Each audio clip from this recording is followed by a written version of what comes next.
money? You have money? No. Mama have? No.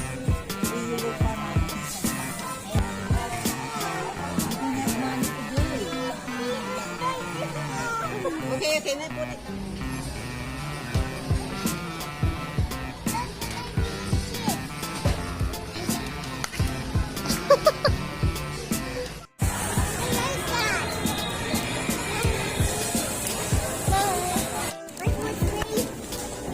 You have two toys.